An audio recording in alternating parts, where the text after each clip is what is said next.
अच्छा बच्चों, आज हमारा यूनिट 16 न्यूमेरिकल हमने करना है इसका, ठीक है ना। तो पहले इसके एग्जाम्पल्स कर लेते हैं हम, जितनी भी एग्जाम्पल्स हैं, ठीक है ना।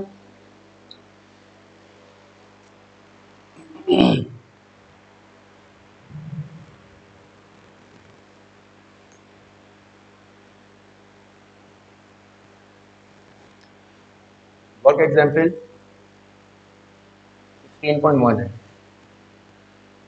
पेज नंबर है 22 पर, ठीक है। देखते हैं सवाल, पढ़ते हैं, समझते हैं सवाल को। कह रहा है सवाल में, the volume occupied by 1 mole of a liquid at 50 degree Celsius, number of mole दे रहा है और टेम्परेचर दे रहा है 50 डिग्री सेल्सियस पर, ठीक है ना। इज 2.4 10⁻⁻⁵ मीटर क्यूब, वॉल्यूम दे रहा है ये।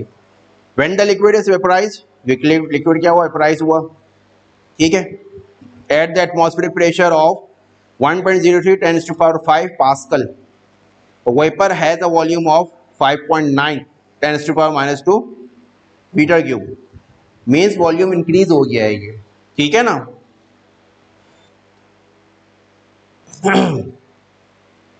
The latent heat of vapor to vaporization, one pole of this liquid is 50 degrees Celsius. At atmospheric pressure is 3.48 10⁻⁴ joule, ठीक है ना। latent heat दे रहा है वो, कह रहा है determine change in internal energy delta U, change in internal energy हमें फाइंड करनी है, ठीक हो गया। डाटा हम बनाते हैं। देखो सबसे पहले नंबर ऑफ मोल वो दे रहा है 1 मोल, ठीक है ना। V1 आपको दे रहा है 2.4 10⁻⁻⁵ मीटर क्यूब। टेम्परेचर वो आपको दे रहा है 50 डिग्री सेल्सियस, ठीक है ना। 273 ऐड कराएंगे तो ये हो जाएगा आपका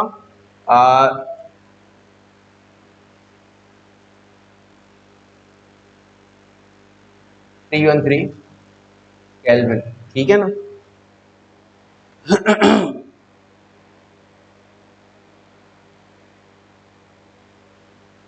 नहीं सॉरी, मैंने गलत लिखा, 323 होगा ना, सही है, सही है ना। अच्छा फिर क्या क्या है, वॉल्यूम, अच्छा प्रेशर, एटमॉस्फेरिक प्रेशर जो वो दे रहा है,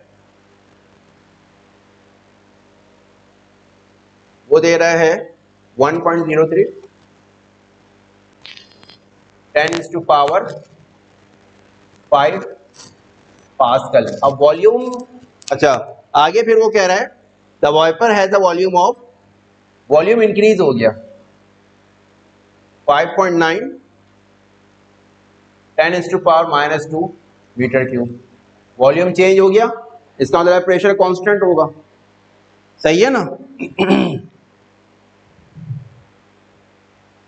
अच्छा लेटेंट हीट वो दे रहा है ऑफ वेपराइजेशन,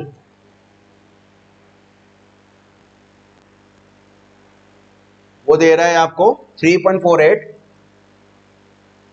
10⁻⁴ जूल, सही है। कह रहा है determine the internal energy, internal energy find करने के लिए वो कह रहा है, सही है ना।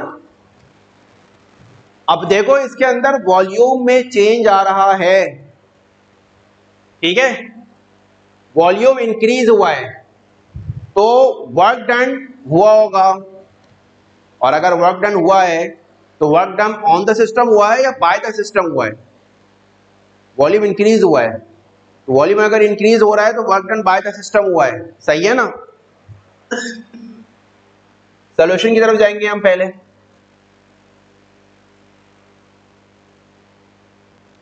According to first law of thermodynamics,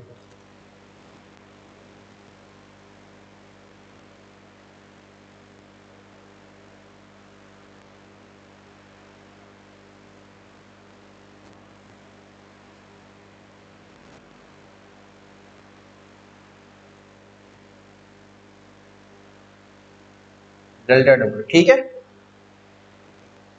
अब जाहिर सी बात है हमारे पास डेल्टा डब्ल्यू नहीं है, ठीक है, बट डेल्टा डब्ल्यू क्या होता है? At constant pressure P delta we, यानी देयरफॉर डेल्टा क्यू क्या हो जाएगा? Delta U plus T delta we. अब इसको फार्मूले के हिसाब से अरेंज करते हैं, डेल्टा यू हमें फाइंड करना है, इंटरनल एनर्जी, तो ये हो जाएगा डेल्टा क्यू माइनस पी और डेल्टा वी हो जाएगा V2 माइनस V1, सही है ना। वैल्यूज पुट करते हैं इसके अंदर हम,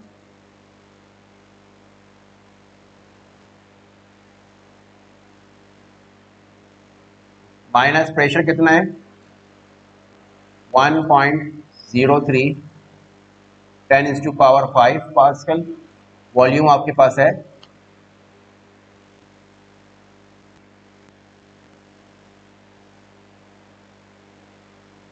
2.4 10⁻⁻⁵, सही हो गया। इसको आप सॉल्व कर लो।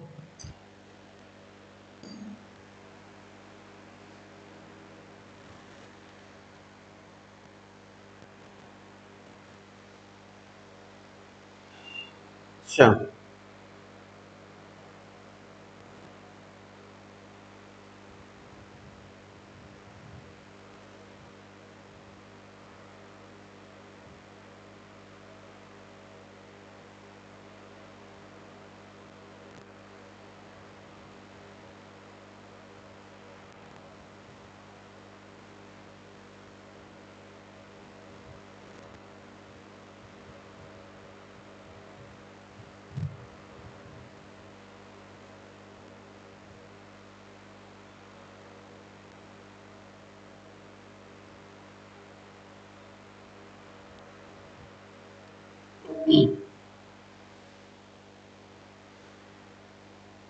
ठीक है, तो ये आ रहा है 28,725 2875। इंटरनल एनर्जी आपके पास आ रही है 2877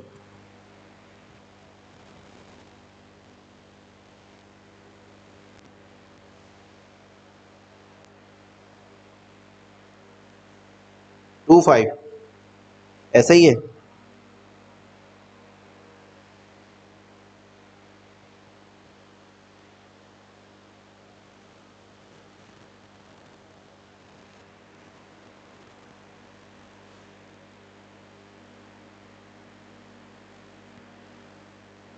सही है ना, जूल, ठीक है। अगर हम इसको राउंड फिगर में कर दें तो ये हो जाएगा 28730, ठीक है ना, ये आपका आंसर हो जाएगा, सही है, ठीक है। मसला यहां पर एग्जाम्पल नंबर 16.2 है।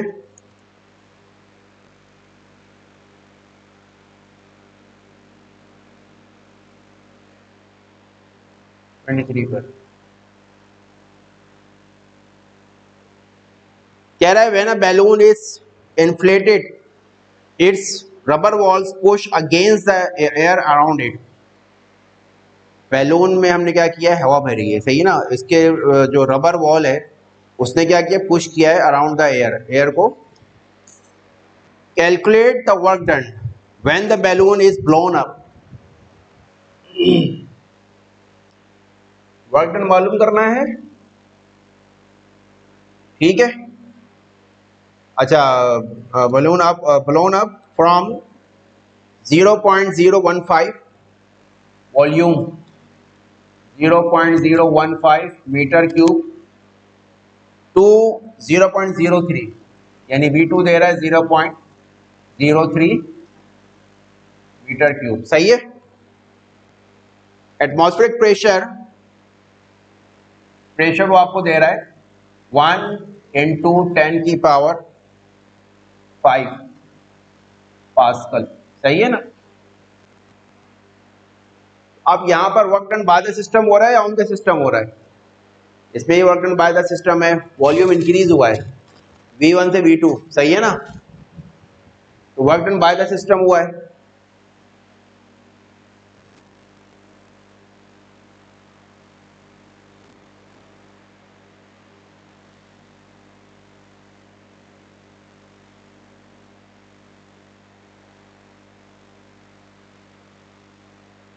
ठीक है, 1 इंटू 10 की पावर 5, 0.03 माइनस 0.015, इसको आप फिर कैलकुलेट कर लें।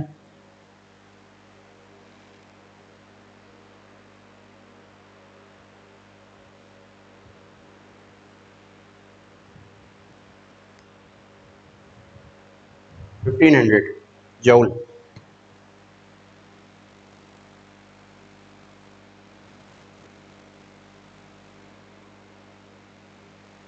सही हो गया, ठीक है, कोई मसला है इसके अंदर? अगले न्यूमेरिकल पर चलते हैं हम।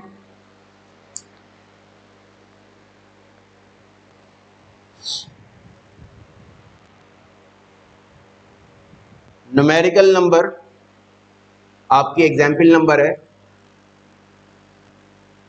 16.3, पेज नंबर 28 के ऊपर है, ठीक है। सवाल क्या है यहाँ पर? सवाल वो ये कह रहा है normal human body temperature is 36.88 degree Celsius, ठीक है ना, नॉर्मल बॉडी टेम्परेचर उसने बता दिया। What is this temperature on Fahrenheit scale? तो फ़ारेनहाइट स्केल में टेम्परेचर मालूम करना है, पहली चीज तो ये हो गई। उसके बाद आगे सवाल उसने पूछा, gas confined in a cylinder undergoes N expansion, gas हमने सिलेंडर फिल किए और क्या हो रही है, एक्सपेंशन हो रही है from initial volume of 2 litre to the final volume 4 litre against a constant external pressure 2 atm। Calculate work done by the gas during this process. Work done by the gas मालूम करनी है हमने, ठीक है ना।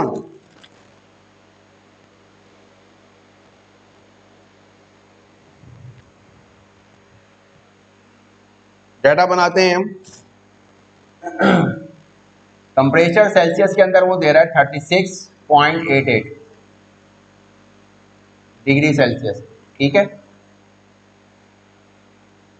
इसके अलावा टेम्परेचर इन फ़ारेनहाइट मालूम करना है, सही है। इसके अलावा वॉल्यूम मैं यही बना रहा हूँ ताकि जगह जो है ना जगह हो जाए आपके पास। V1 2 लीटर है और V2 जो है वो 4 लीटर है।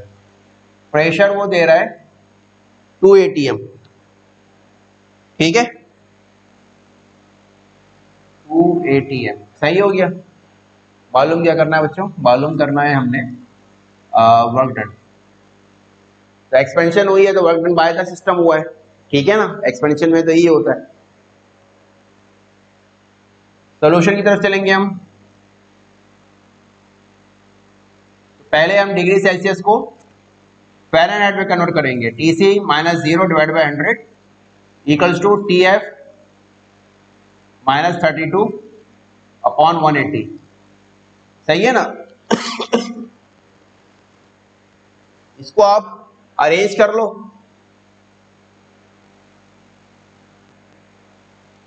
TC है 36.88 डिवाइडेड बाय 100 हो जाएगा, माइनस 0 लिखने का फायदा नहीं है, 180 जो है इधर आकर मल्टीप्लाई हो जाएगा, ठीक है।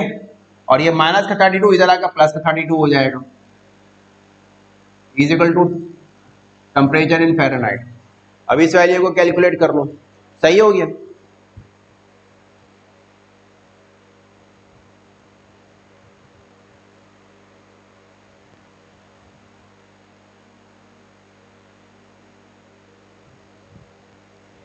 $98.38 या 98.4 कह लो इसको। टेम्परेचर इन फ़ारेनहाइट बच्चों आ गया 98.4 डिग्री फ़ारेनहाइट, ठीक है। नेक्स्ट पार्ट की तरफ चलते हैं। कि हमने क्या मालूम करना है, वर्क डन मालूम करना है। वर्क डन क्या था, कांस्टेंट प्रेशर, ठीक है ना, V2 माइनस V1, प्रेशर कितना है 2 atm, वॉल्यूम कितना है 4 लीटर माइनस 2 लीटर, सही है। तो ये हो जाएगा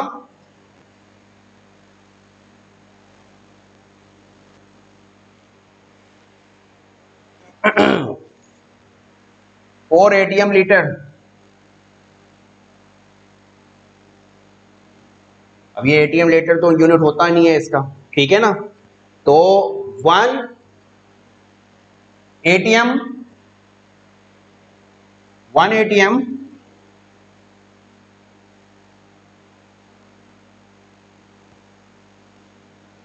ये बराबर होता है, आपकी कैलकुलेटर में भी होता है ये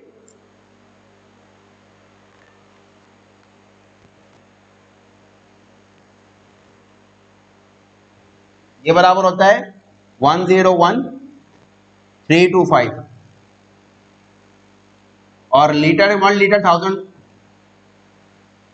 यानी लीटर के लिए हम इसको 1000 से क्या करेंगे, डिवाइड कर देंगे। तो 4 इंटू 101325 डिवाइडेड बाय आपका ये हो जाएगा 1000, ये जोल में आ जाएगी आपकी, ठीक है ना।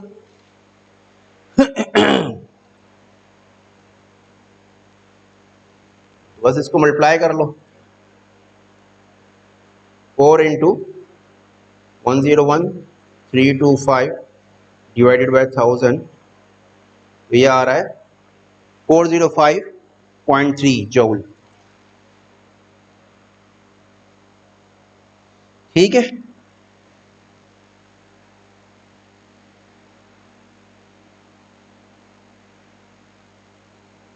थ्री पॉइंट थ्री ना भी लिखो कब तब भी सही है, वर्क डन, ये हो गया आपका।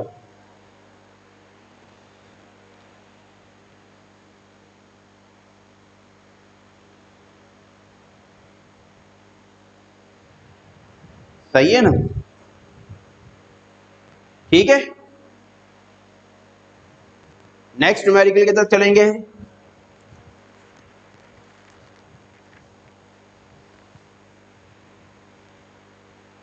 16.4 की तरफ चलेंगे हम।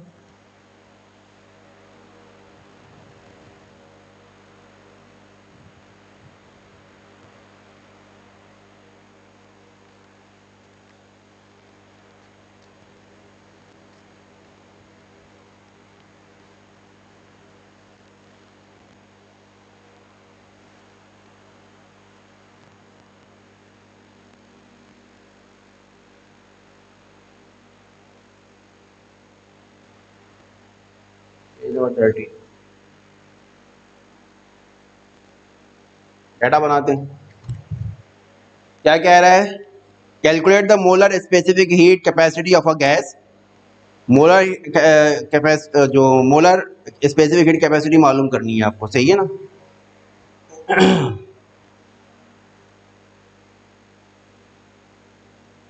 सीएम ये मालूम करना है। आगे क्या कह रहा है वो, when 2 moles of gas, number of मोल वो दे रहा है 2 मोल्स, ठीक हो गया।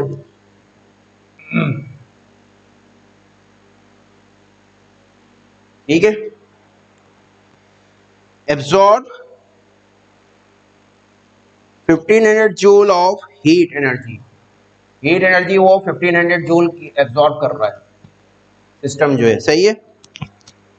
And its temperature increases by 25 degree Celsius, temperature increase हो गया, ठीक है ना, यानी डेल्टा टी जो है टेम्परेचर इंक्रीजेस कह रहे हैं, यानी चेंज आ गया टेम्परेचर के अंदर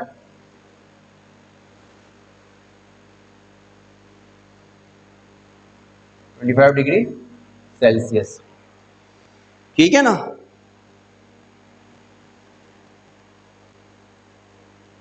अच्छा, अब सवाल फार्मूले सोल्यूशन की तरफ चलेंगे।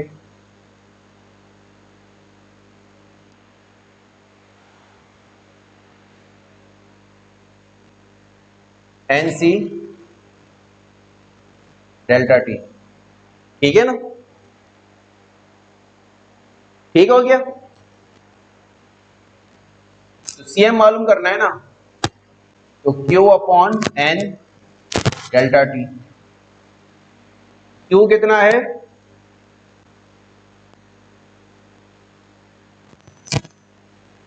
मोल, 2 मोल है, ठीक है, और 25 डिग्री सेल्सियस। देन आप इसको कैलकुलेट कर लो।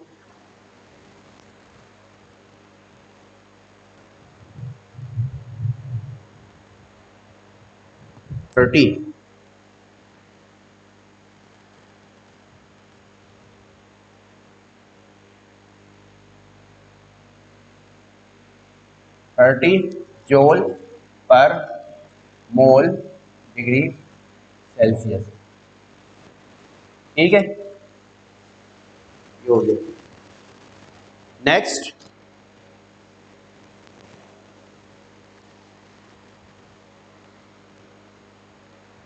a sample of water with mass of 200 ग्राम।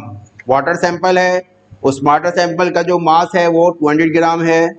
इस हीटेड, उसको हीट किया है, and its temperature rises from 25 degree Celsius to 45 degree Celsius. Temperature increase हो गया, टेम्परेचर के अंदर चेंज आ गया। Calculate the heat transferred to the water. ठीक है ना।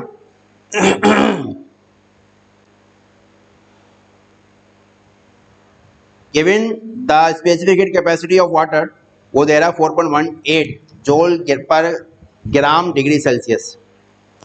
तो ग्राम में दे रहा है स्पेसिफिक हीट कैपेसिटी वाटर की। ठीक है ना, तो हम उस पर जो मास दे रहा है उसको हम कन्वर्ट नहीं करेंगे। एग्जाम्पल नंबर 16.5, पेज नंबर है बच्चों 31।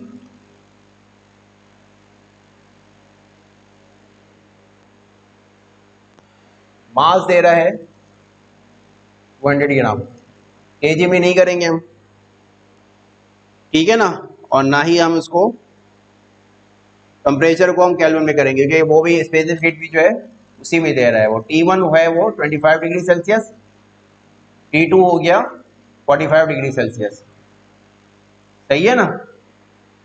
और हीट ट्रांसफर मालूम करनी है, और specific heat capacity of water, specific heat capacity of water यानी सी वो आपको दे रहा है, या सी डब्ल्यू कह लो आप, ये आपको दे रहा है 4.18 जूल पर ग्राम डिग्री केल्विन और सेल्सियस। ठीक हो गया। सोल्यूशन की तरफ चलेंगे।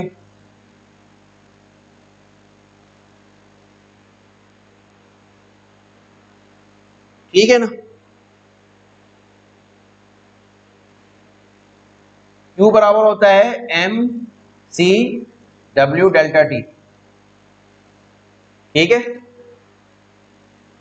M कितना है 200 ग्राम है, C कितना है, सी डब्ल्यू है 4.18 जूल पर gram degree kelvin degree Celsius.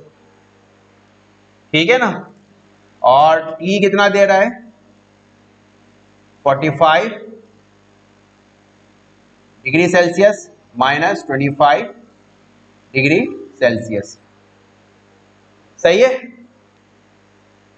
ग्राम से ग्राम कैंसिल हो जाएगा, और यहां से डिग्री से फिर डिग्री जब निकलेगा बाहर कॉमन, तो वो कैंसिल होगा। अभी फिलहाल छोड़ दो इसको। सही है, कैलकुलेट करते हैं पहले हम। तो ये है, हो जाएगा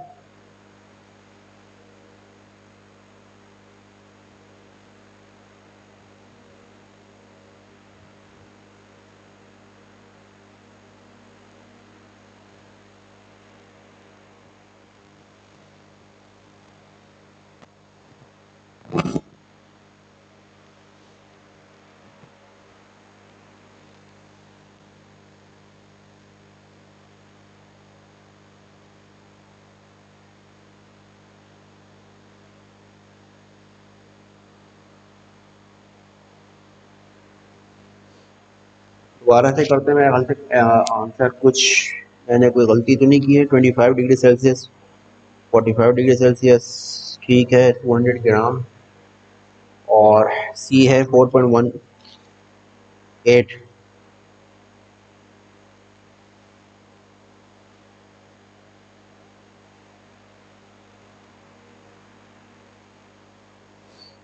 अच्छा जी,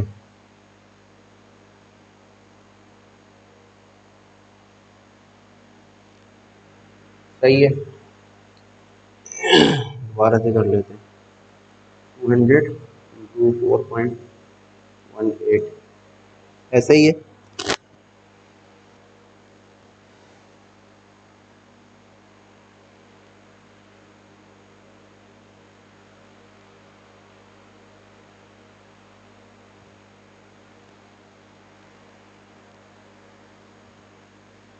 वो आपके पास बच्चों आ रहा है, बुक के हिसाब से नहीं आ रहा, वाले बुक का आंसर गलत है। 16720, सही है ना? तो जॉल बचेगा यहाँ पर, ठीक है ना? ये आपका आंसर हो जाएगा। ये जो डिग्री सेल्सियस है ना, ये इससे कैंसिल होगा, ठीक है? सही हो गया। नेक्स्ट क्वेश्चन की तरफ चलते हैं हम।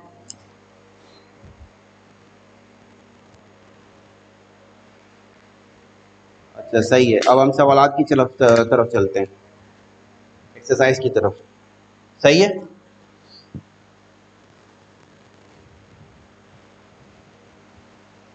मैं मिटा रहा हूं इसको।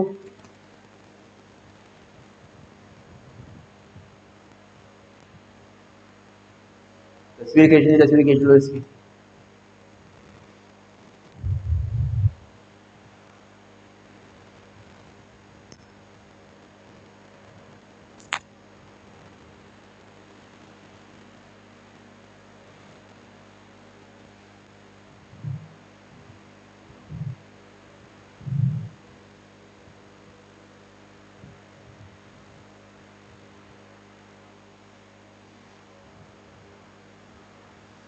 सेक्शन डी हमारा है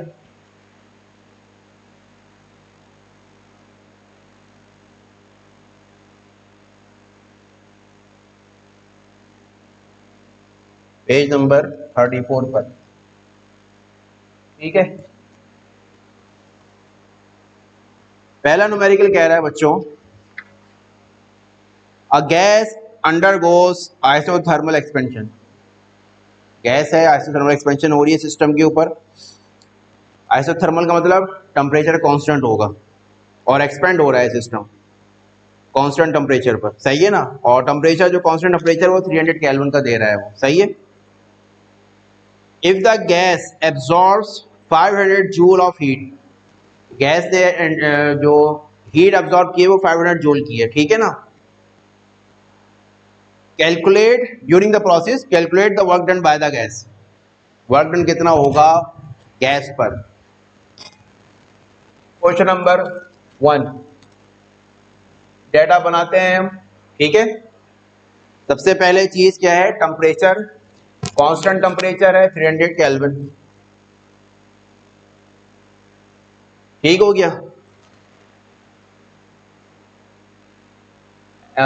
हीट अब्सॉर्ब की है उसने 500 जूल की, ठीक है। वर्क डन मालूम करना है, ठीक है। अब चूंकि ये आइसोथर्मल एक्सपेंशन है ना, तो आइसोथर्मल एक्सपेंशन में टेम्परेचर कांस्टेंट होता है। जब टेम्परेचर कांस्टेंट होता है तो इंटरनल एनर्जी इनिशियल और फाइनल वो सेम रहती है। ये बताया था ना कि मैंने एक्सप्लेन किया था उसमें लेक्चर के अंदर, कांस्टेंट रहती है, इसका मतलब है कि ये 0 हो जाएगा, ठीक हो गया। बात आ गई ना समझ में? According to first law of thermodynamics,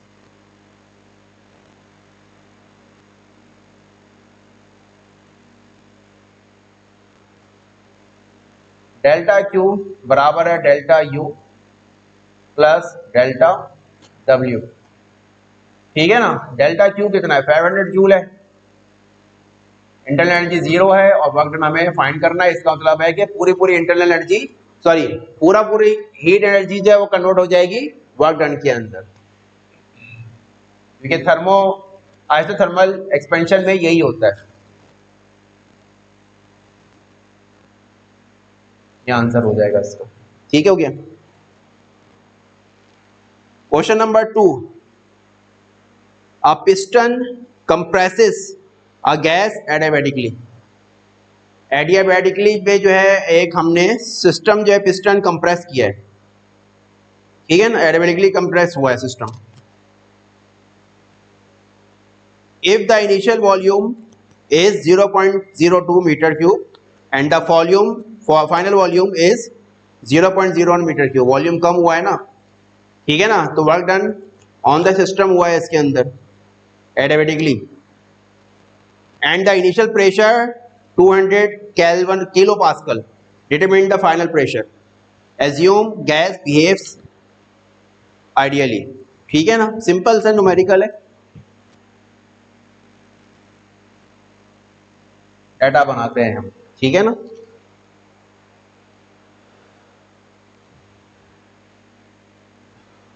अच्छा, सबसे पहली बात ये की है कि पिस्टन जो कंप्रेस हो ना एडियाबैटिकली हुआ है, तो एडियाबैटिकली अगर सिस्टम कंप्रेस हो रहा है तो जो आपकी हीट एनर्जी है ना वो तो जीरो होगी। इसका मतलब ये है कि ना सिस्टम हीट एब्जॉर्ब कर रहा है ना रिलीज कर रहा है, ठीक है ना। एडियाबैटिक सिस्टम में यही होता था। दूसरा V1 इनिशियल वॉल्यूम इससे क्या है 0.02 metre cube, V2 0.01 metre cube हो गया है, ठीक है। इनिशियल प्रेशर वो कह रहा है 200 किलो पास्कल, फाइनल प्रेशर वो कह रहा है फाइंड करने के लिए, सही है ना।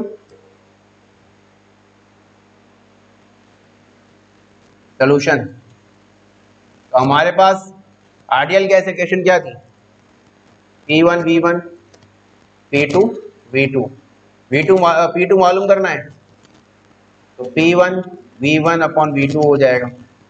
P1 कितना है 200 किलो पास्कल, V1 कितना है 0.02 मीटर क्यूब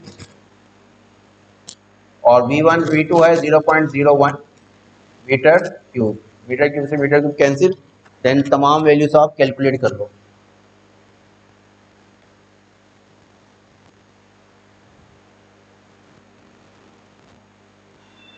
जीरो पॉइंट 0.02 400, सही है ना।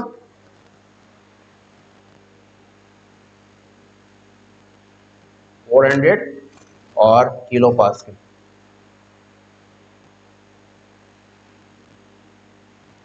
ठीक हो गया। तो मसला यहां पर ठीक है। Next, a system undergoes an isobaric process, ठीक है ना।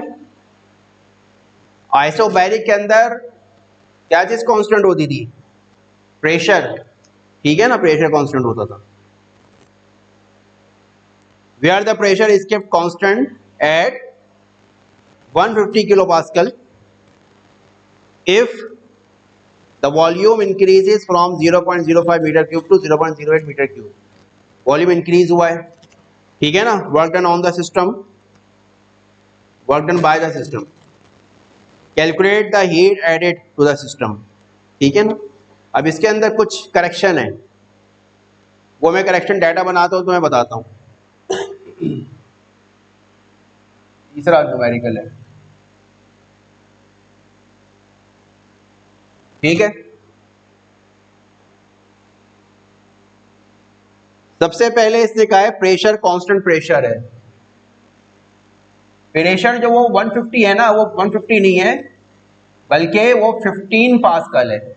पहली करेक्शन तो ये कर लो आप, वो 150 नहीं है बल्कि 15 पास्कल है, ठीक है ना, किलो पास्कल सॉरी, तो ये हो जाएगा 15 इंटू 10⁻³ पास्कल।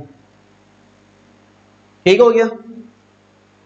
फिर वॉल्यूम इंक्रीज हुआ है V1 से 0.05 मीटर क्यूब, V2 है 0.08 मीटर क्यूब। सही है ना। Calculate heat added to the system, ये मालूम करना है। अच्छा, साथ में इसने अब चूंकि ये आइसोबैरिक प्रोसेस है तो हीट ऐड हुई है ना, तो इंटरनल एनर्जी में क्या आया होगा, चेंज आया होगा। तो इंटरनल एनर्जी इन्होंने नहीं बताया है, तो इंटरनल एनर्जी जो हम लेंगे ना इसमें, चेंज इन इंटरनल एनर्जी, वो आप लो 150 जूल। सही है ना, तब जाकर बुक के हिसाब से आंसर सही आएगा, अदरवाइज नहीं आएगा आंसर सही। ठीक है,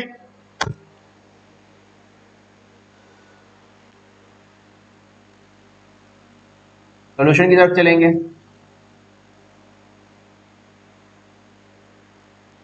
वर्क डन हमारे पास क्या होता है,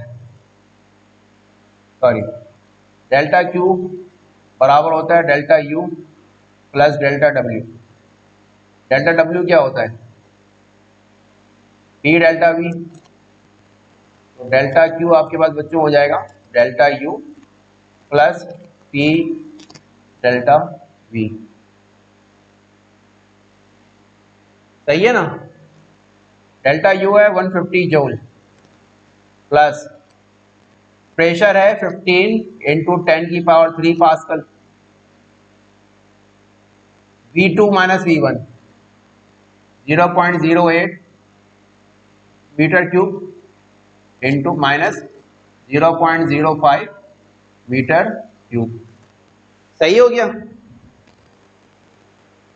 ठीक है,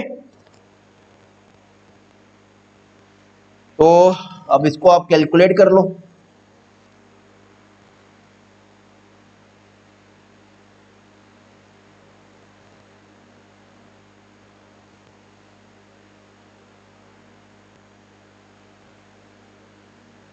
सिक्स 600 जूल।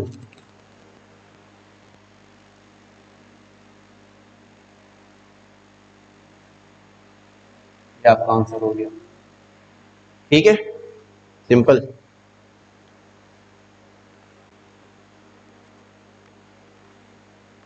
ठीक है ना, न्यूमेरिकल नंबर 4 पर चलते हैं। During isochoric process, isochoric process वो प्रोसेस जिसके अंदर वॉल्यूम कांस्टेंट रहता है और फिर वर्क डन उसमें नहीं होता। ठीक है ना, वर्क डन जीरो हो जाता है। The internal energy of gas increases by 300 joule. Internal energy increase हो गई if no work is done. Determine the heat added to the system, कितनी हीट हमने ऐड की उस सिस्टम के अंदर। Question number 4,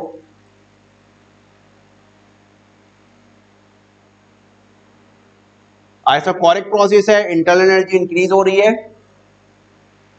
300 joule. ठीक है,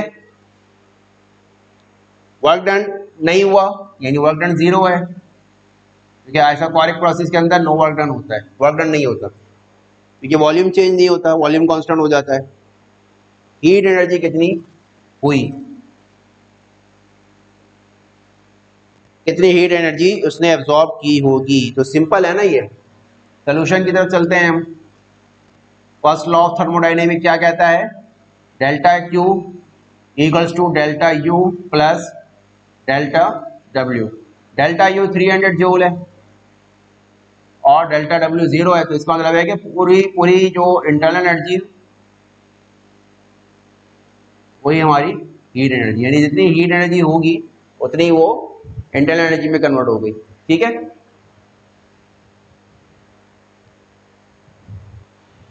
अब क्वेश्चन नंबर 5 की तरफ चलेंगे। इसको मैं चार और रिमूव कर दूं, तो आप लोगों को अगर कॉपी करना है तो कॉपी कर लो।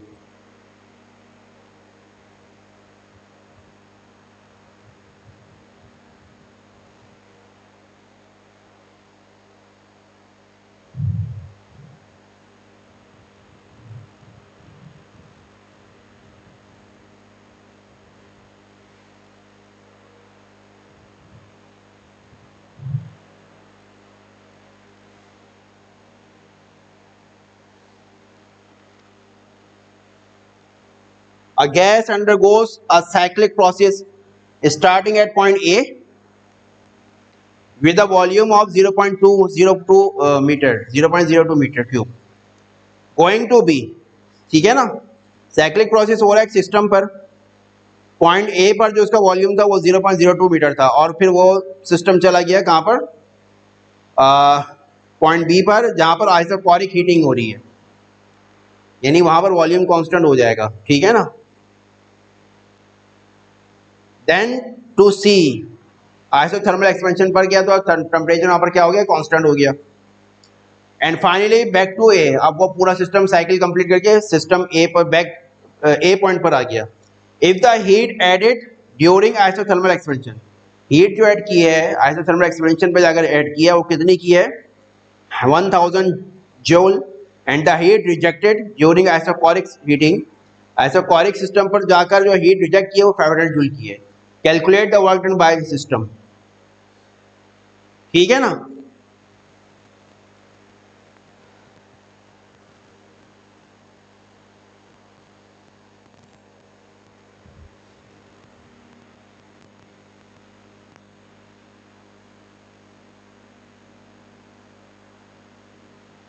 देखो सबसे पहले क्या है, आइसोथर्मल एक्सपेंशन पे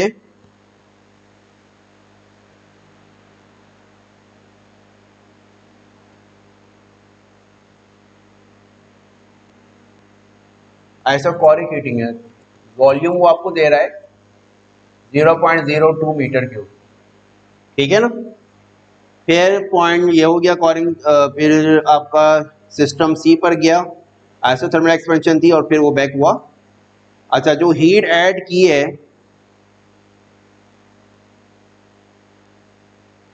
आइसोथर्मल एक्सपेंशन पर की है हीट, सही है ना, सॉरी ऐड की है ना, तो ये Q1 हो जाएगा 1000 जूल। अब आइसोथर्मल एक्सपेंशन है तो वहां पर इंटरनल एनर्जी 0 हो जाएगी और फिर रिजेक्ट हो गई आइसोकोरिक पर आकर कितनी, 500 जूल रह गई। वो ये पूछ रहा है वर्क डन कितना किया इसने, सिंपल है, डेल्टा क्यू, आइसोथर्मल एक्सपेंशन पर इंटरनल एनर्जी 0 होती है, ठीक है ना। तो Q1 माइनस Q2 ये 0 है प्लस डेल्टा W, तो डेल्टा 1000 जूल माइनस 500 जूल,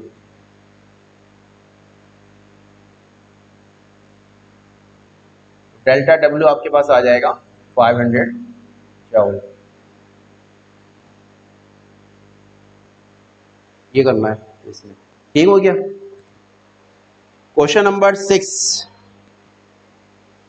ये कह रहा है a gas expands from 0.03 metre to 0.06 metre, expand हुई है gas against a constant pressure of 100 kilo pascal. अब ये जो 100 किलो पास्कल है ना, ये 100 नहीं है, ये 10 किलो पास्कल है, सही है ना, करेक्शन है यहाँ पर। Calculate the work done in both are reversible and irreversible process to compare the result.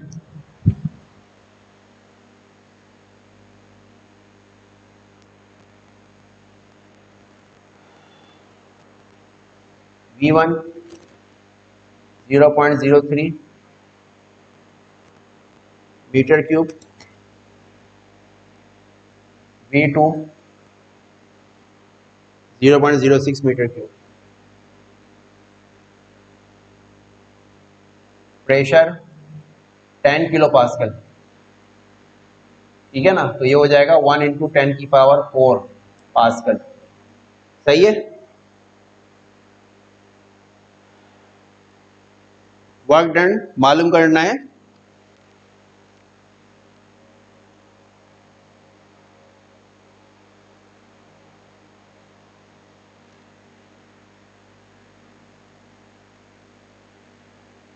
और डेल्टा W2 रिवर्सिबल और इरिवर्सिबल दोनों प्रोसेस पर हम वर्क डन मालूम करेंगे। तो सबसे पहले हम निकालते हैं इरिवर्सिबल प्रोसेस के लिए, सही है ना।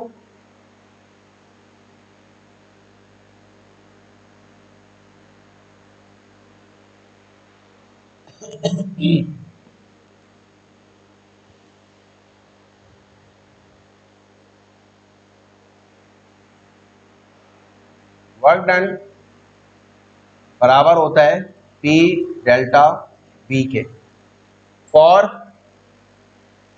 इररिवर्सिबल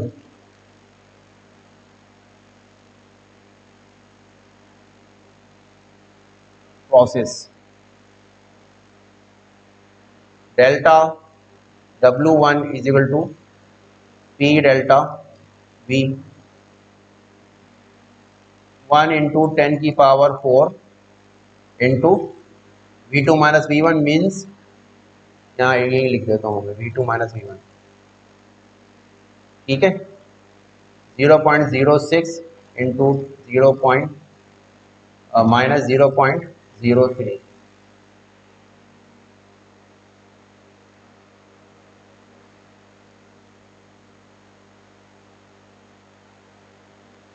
ये आ रहा है 300, ठीक है ना, 300 जूल। अब for reversible process work done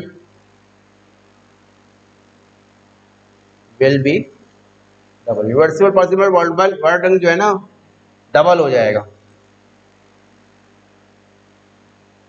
ठीक है ना।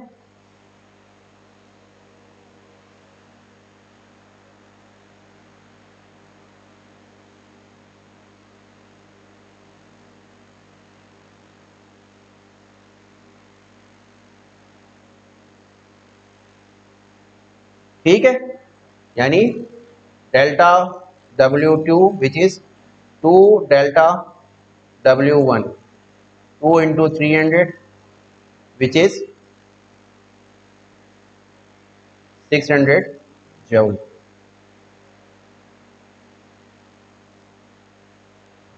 सही हो गया,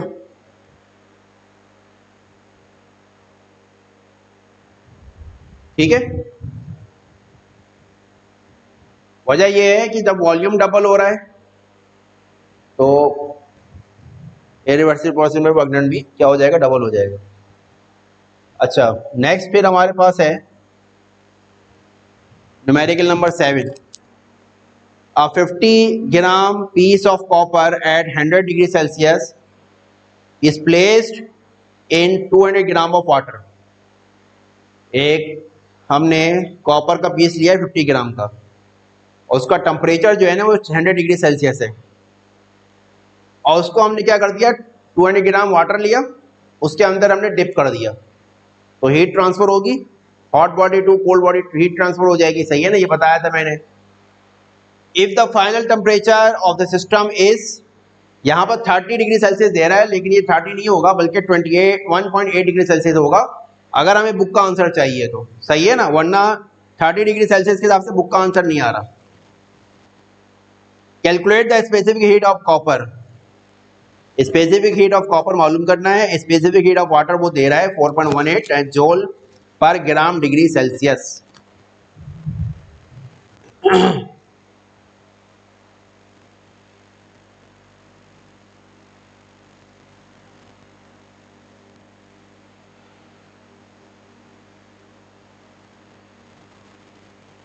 अच्छा, 50 ग्राम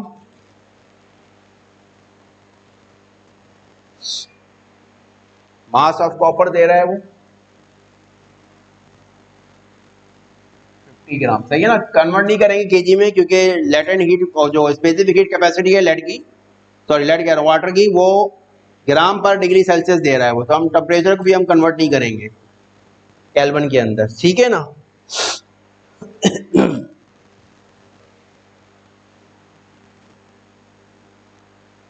अच्छा, टेम्परेचर ऑफ कॉपर वो दे रहा है 100 डिग्री सेल्सियस। उसके बाद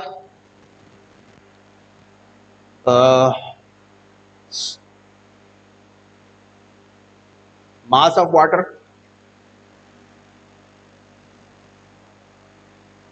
200 gram, temperature of water 20 degree Celsius दे रहा है। सही हो गया।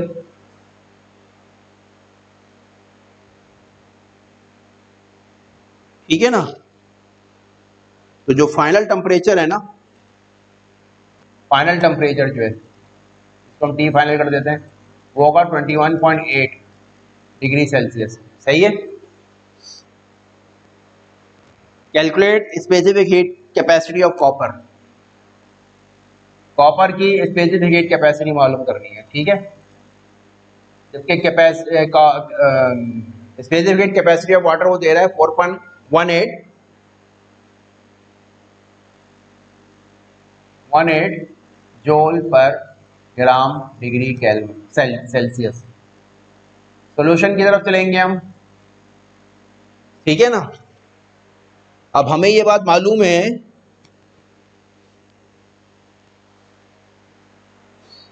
कि according to law of heat exchange, law of heat exchange क्या कहता है? ये लॉ ऑफ हीट एक्सचेंज कह रहा है लॉस्ट ऑफ हीट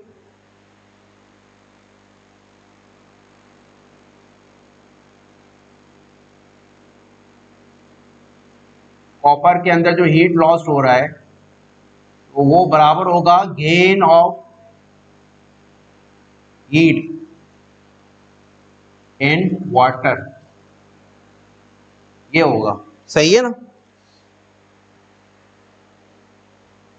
यानी डेल्टा क्यू सी ये बराबर होगा डेल्टा क्यू डब्ल्यू के। बात आ रही है समझ में?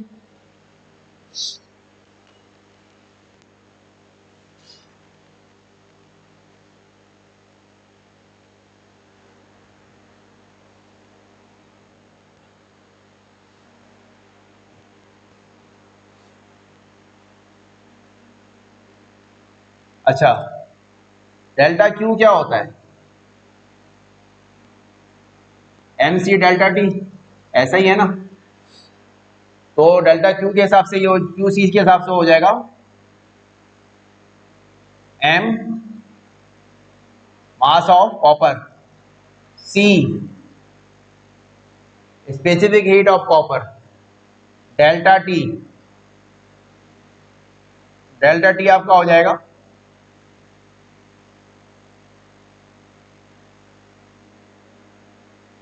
Temperature of copper minus final temperature equals to, इसी तरह से यहां पर हीट गेन है ना ये, तो ये हो जाएगा मास of water, specific heat of water and final temperature minus temperature of water.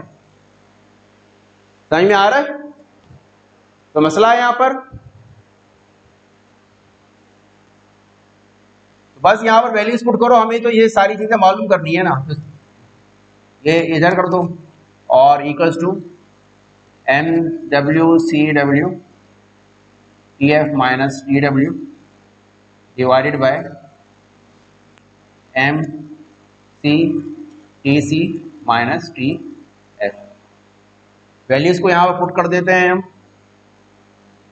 तो ये हो जाएगा एम डब्ल्यू क्या है भाई 200 ग्राम। सही है ना। अच्छा 21.8 degree Celsius minus 20 degree Celsius divided by, अच्छा ये सी डब्ल्यू रह गया और ये है 4.18 जूल पर gram degree Celsius divided by 50 ग्राम और 100 डिग्री सेल्सियस माइनस कितना है भाई ये 21.8 डिग्री सेल्सियस। सही है ना। बस इसको कैलकुलेट कर लो कैलकुलेटर के ऊपर रखकर।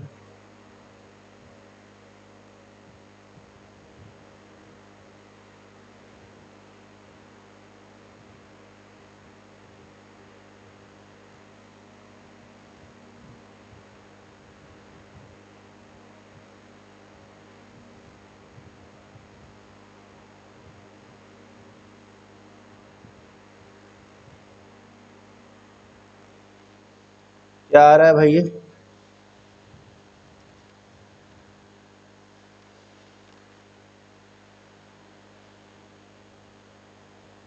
0.385 या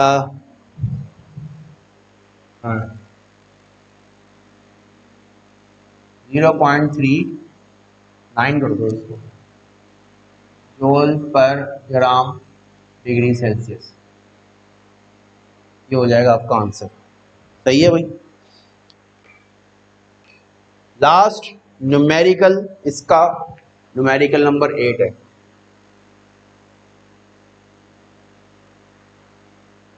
आंसर कह रहा है how much heat is required to raise the temperature of 1 kg of lead. ठीक है ना?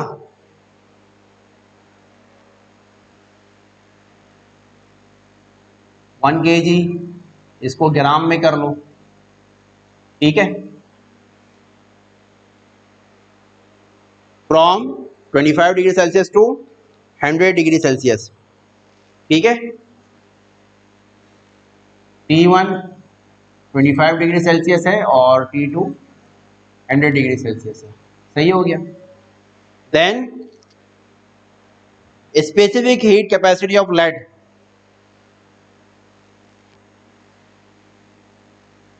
Specific heat capacity of lead, जिसको हम डिनोट करते हैं C से। ये आपको दे रहा है स्मॉल c, ये दे रहा है आपको 0.128 जूल पर ग्राम डिग्री सेल्सियस। 0.128 जूल पर ग्राम डिग्री सेल्सियस। सही है ना? जब भी हमने ऊपर ना टेम्परेचर को कैलकुलेट किया बल्कि केजी को हमने ग्राम में कर दिया है। सही है ना? पूछा क्या है उसने? How much heat, delta Q मालूम करना है आपको उसमें।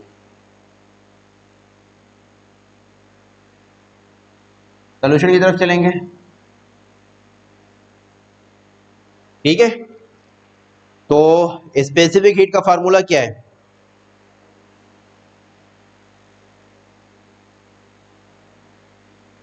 MC delta T। ठीक है, M कितना है? 1000 ग्राम। C कितना है? 0.128 जूल पर ग्राम डिग्री सेल्सियस। और T2, अच्छा यहाँ पर डेल्टा T निकाल देता हूँ मैं। डेल्टा T हो जाएगा 125 डिग्री सेल्सियस। सही है ना? ठीक है, ग्राम से यहाँ ग्राम कैंसिल होगा, सेल्सियस से डिग्री सेल्सियस यहाँ से कैंसिल हो जाएगा। तो बच्चों बस इसको कैलकुलेट कर लो।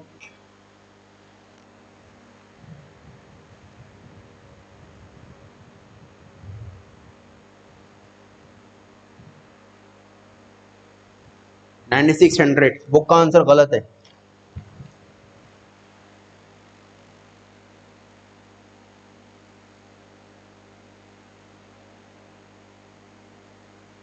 ठीक है ना? तो ये न्यूमेरिकल आपका कंप्लीट हो गया।